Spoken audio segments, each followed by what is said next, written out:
Hi guys, TerMINator here bringing you another Unison League video, and finally, today I have for you the updated version of the Wannabe series. And for Lancer, I'll be doing it. For the rest, I'll be getting the help of my guildies who are better at their classes than I am.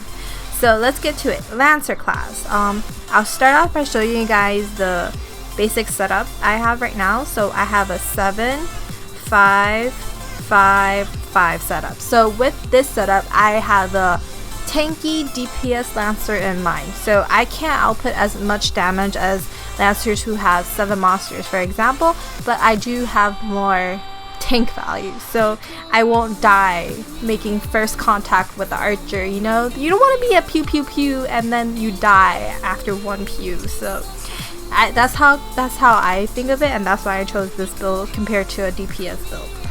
Okay, so with this, you might be asking, why do you have this acre staff? Well, this answer is simple, because I had no cost for a higher cost value staff. So these used to be really good, Heart of the Spear XL, but as of now, because of the new ring, these are not so good for end game. If you're just starting out, these are still good for you, okay? So definitely keep them and make them fully infused if you can, because until you get to the 5th ring, these are still good. Okay, you might be asking why I still have this. So Heart of the Spear XXL, well, one reason because it's XXL, second reason because I spent a lot of money on this, third reason is because I use double sting. So because I use double sting and it procs double sting, I use it to break the enemies, and then I use cross counter. I think what it's called. Jesus, I cannot talk. It's like my Asianness is showing. Cross assault, not cross counter, cross assault. So if you break your enemies and you hit your enemies with cross assault, it'll do a massive amount of damage. So that's why I have that. So unless they come out with new lances, physical testaments, and then Secret of the Spear are still good. I overreacted with my last video where I said it became obsolete. Just a little bit I overreacted, but I think it's still good. And according to some Lancers I know, Savage Sting still has the highest break ability, so keep that in mind. Okay, the rest here are physical testaments. If you can get your hands on a Valk staff, a Valk lance, that's even better, because it's physical testament XXL, so it procs on everything, even your auto attack. Next up, helmets and armors. So as a Lancer, you do get passives that boost helmets and armor compared to hats and clothing, so you want to keep that in mind when you equip new things and when you're trying to figure out what to equip. Okay, so the passives give you a boost, obviously, okay? And what you want to aim for when equipping your defensive gear is a balance. So you want to have a nice balance between protecting you against mages and protecting you against other Lancers, and then of course protecting you against archers, which you need a balance of both to survive, because they do use both magical and physical damage. So other than that, there isn't really much to talk about here. With the 5th ring, a lot of Lancers are going DPS, I feel, because they can output a huge amount of damage now. So the Apollo Blessing, I feel like it's making a comeback. Though I still do prefer having defensive procs rather than a more offensive build, and the reason why I have this equipped is because once I get cost issues. So once I get more costs, I'll have better weapons equipped and better defensive armor equipped. Okay, next up is monsters. So first off, monsters are the things you want to plus first, because if you're in a guild, right, you'll be relying on your monsters to do the Unison battles, and Unison battles are crucial in winning guild battles, though nowadays top guilds can basically one-shot the crystal even without any sort of buffs, just with Wind of Courage and the mage buff, which I forget. I remember the crit buff. So Unison is not as important now in guild battles in higher PvP, but for lower levels you still want to have max monsters, and they do give you nice stat boost. Okay, alright, so again, you aim for balance. You want to have a nice balance of haste versus fire monsters to give you that magic defense and physical defense while still giving you that physical damage. Alright, and then that's really it for monsters. If you have utility, that's great. If you aren't as lucky in spawns, you could always farm Apollos. Haste monsters are a bitch to get because 18 hates us Lancers. they either like make us really weak or make us really powerful while like neutering us in the freaking monster department, don't you feel? Fine is really awesome to have if you got her through spawns. Lucky you, lucky us, right? But other than Fine, there's also the, what is it, Red Riding Hood, who is also in spawns now. But in talking about spawns, I think it's a worthwhile spawn if you have the gems to spend, and maybe you'll get lucky and get the really OP monsters. Snow White is fucking OP. I digress. Alright, so haste monsters and fire monster must be balanced, and just kind of look at your magic defense and defense, and if you're weak in a certain area, maybe you can equip the helmet instead of a monster. You know, just play around. You want to have balance. Again, that's the thing I aim for the most. Okay, now on to the skills. How did I get there again? Just kidding. No, I wasn't kidding. I got lost for a second.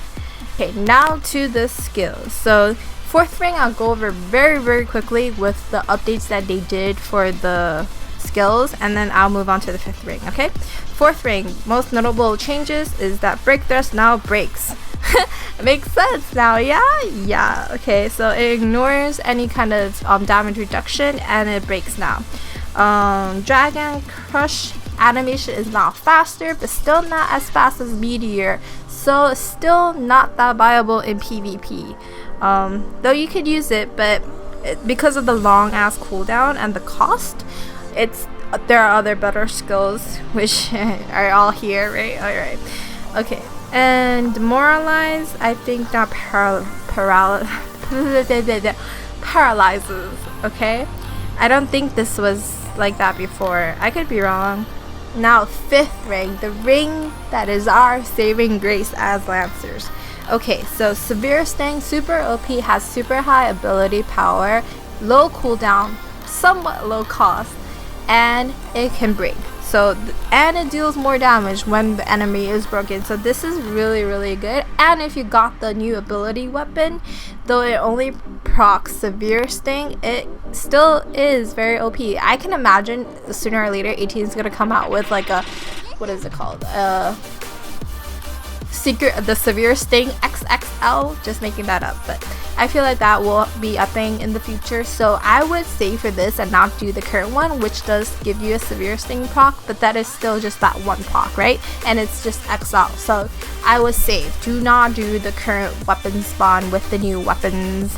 Not really recommended. I can't stress it enough. So aside from the attacks, let me just show you guys. We got a defense, and another defense, which is definitely more than what soldiers got, eh? Alright, and then we got more attack here, which is super nice, though I wish we got a little more, but soldiers got the attack. Like, I think they got confused. Like, here Lancers have more defense, and here soldiers have more attack. Okay, I digress. What else is notable? Negative pressure, really good for GVG. You just negative pressure the heck before you do your unisons, and that will kind of guarantee that the other team will not have the 5-person unison unless they all instant uni, which can happen, but you still want to try. Even if the one you target does instant uni, you'll get the 2 people around them. So if you have 2 Lancers in your guild, one Lancer should target the 2nd person, and then the 2nd Lancer should target the 4th person, so you get all of them, and the person in the middle gets double whammied. Alright, that was a big bath.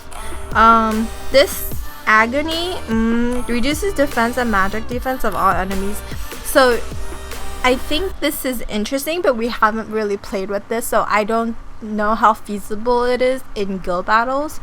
But I mean, it could be very feasible, but at the same time, it's a high cost move, so I don't think it's very usable in frontline.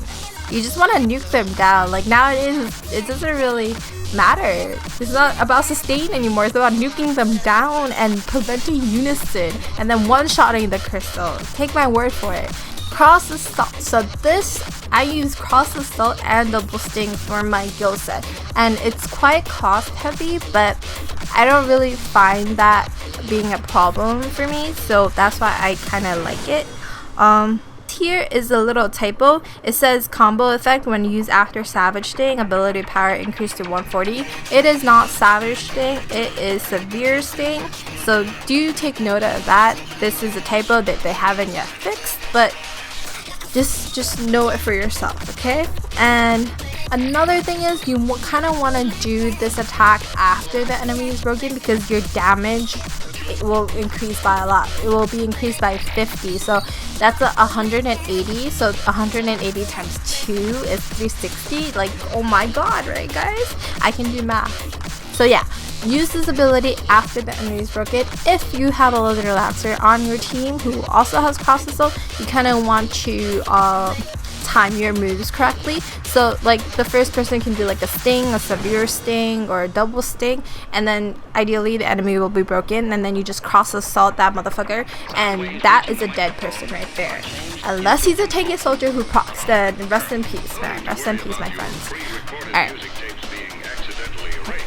So not much has changed in the PvE department, I feel. So instead of having a Savage Sting, you would ideally bring a Severe Sting plus a Cross Assault. So you can still bring attack stance. I think it's still really nice because it does increase the ability power by 20, which is super nice. Or you can bring a cheer, a mass refresh, or any kind of support ability depending on the quest you're joining. So for example, let's talk about the light raid right now. The light raid, you want to have at least a few mass refreshes, right? So be that lancer, be that good lancer who has a mass refresh, or you can carry cheer. Just don't carry all attacks, because even though you have high DPS and you want to be a DPS, archer still out. And though you might want to bring 3 attacks just to show out how much damage you can do, you still want to have that support ability, because it does make the quest a lot easier for the cleric, just for everyone, right? Alright, so keep that in mind. Attack stance still works, right? I said that. Yeah, I did. Okay. And Gvg Sets. So Gvg I've talked quite a lot about already, I feel, if I could ever get to the abilities section again. But currently this is my set. I'm just gonna show it again. Savage Sting, Cross Assault, and then where's negative pressure. This is what I have. So this is my current Gvg set. So what normally happens, right off the bat, I double sting because I have the procs, and ideally I break the person, and then Bree just nukes the person down with a cross assault, and Leon also does a substantial amount of damage. She out damages us by far, but sometimes she gets targeted, so she has to guard. So this leaves us a bit more, flexible in our damage department.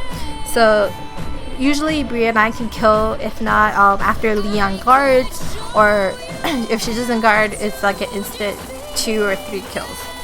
Alright, negative pressure. So this is how I use negative pressure. When I know the other team is going to Unison, I try to spam this button as fast as I can, and hopefully I get 1 or 2 people on the opposing team. 3 if I'm really lucky, but I usually get 1 person, because if the other team's gonna uni, they're gonna instant uni, knowing that we have lancers on our side. So if I get 1, I'm lucky, okay?